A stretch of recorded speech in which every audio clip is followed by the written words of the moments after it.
सूचना केवल हमारे विचार हैं, वित्तीय सलाह नहीं। निर्णय लेने से पहले खुद शोध करें। किसी भी लाभ या हानि के लिए हम उत्तरदायी नहीं हैं। आज हम देख रहे हैं श्रीराम फाइनेंस लिमिटेड के 2024-25 Q2 की consolidated financial performance. Starting with the sales, पिछले क्वार्टर से सेल्स में 5.04% का इंक्रीज हुआ है, मगर कंपनी ने पिछले साल के मुकाबले 13.57% का सेल्स इंक्रीज रिपोर्ट किया। Expenses 6.58% quarter on quarter increase हो गए हैं, जो साल भर का 11.24% की राइज के साथ अलाइन करता है। क्वार्टरली सेल्स के कंपैरिजन में एक्सपेंसेस इंक्रीज होना दिखाता है कंपनी ने एक्सपेंसेस मैनेज करने के लिए स्ट्रगल किया।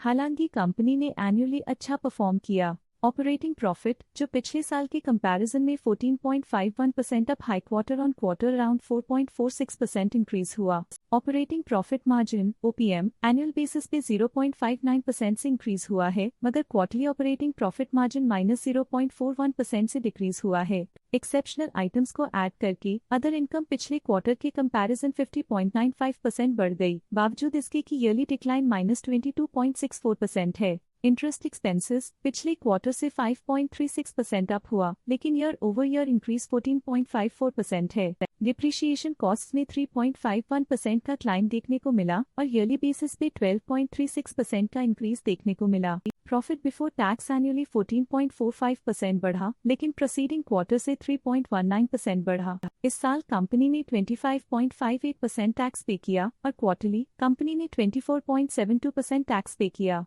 नेट प्रॉफिट ने ईयर ऑन ईयर 20.17% का इंक्रीज दिखाया, लेकिन लास्ट क्वार्टर से 6.04% का इंक्रीज हुआ है। इस क्वार्टर में कंपनी का परफॉर्मेंस ठीक रहा, ऑपरेशनल एफिशिएंसी में कुछ सुधार हुआ है। वहीं अगर एनुअल एनालिसिस की बात करें तो इस साल कंपनी का परफॉर्मेंस अच्छा रहा। अर्निंग्स पर शेयर EPS में साल भर में 9.4 का इंक्रीज देखा गया, लेकिन क्वार्टरली में 5.81% की बढ़ोतरी भी नजर आई। इस क्वार्टर में कंपनी का EPS ठीक रहा, ऑपरेशनल एफिशिएंसी में कुछ सुधार हुआ। साल का EPS ठीक रहा, कुछ ग्रोथ और एफिशिएंसी इंप्रूवमेंट्स के साथ। श्रीराम फाइनेंस लिमिटेड के फाइनेंशियल स्नैपशॉट को रिव्यू करते हुए कुछ मुख्य ट्रेंड्स सामने आए हैं, जो कंपनी की परफॉर्मेंस में रोशनी डालते हैं। सितंबर 2021 से सितंबर 2024 तक श्रीराम फाइनेंस लिमिटेड की फाइनेंशियल जर्नी में सबसे पहले बात करते हैं सेल्स की। पिछले 4 सालों में श्रीराम फाइनेंस लिमिटेड की सेल्स 2 गुना बढ़ गई है, जो 18,278.32 करोड़ से बढ़कर 38,899.52 करोड़ हो गई।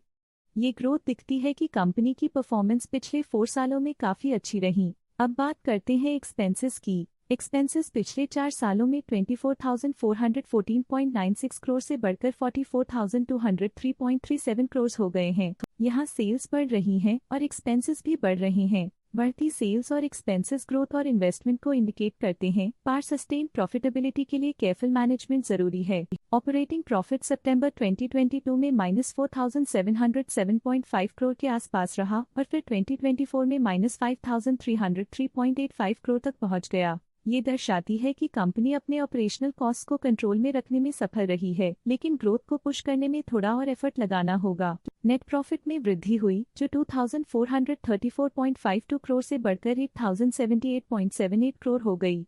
ये पॉजिटिव चेंज पिछले साल के कंपैरिजन में कंपनी के एक्सीलेंट परफॉर्मेंस को दिखाते हैं। जब नेट प्रॉफिट में ग्रोथ हुई, EPS भी सुधार गया, जो 95.96 से बढ़कर 213.51 हो गया। कंपनी ने एक्सीलेंट परफॉर्मेंस दिखाया है, जो शेयरहोल्डर्स के लिए एक बहुत अच्छा साइन है। ये positive performance Shriram finance limited के लिए एक इंकरेजमेंट है, जो कंपनी की इफेक्टिव स्ट्रेटेजिक प्लानिंग और फाइनेंशियल मैनेजमेंट को हाईलाइट करती है।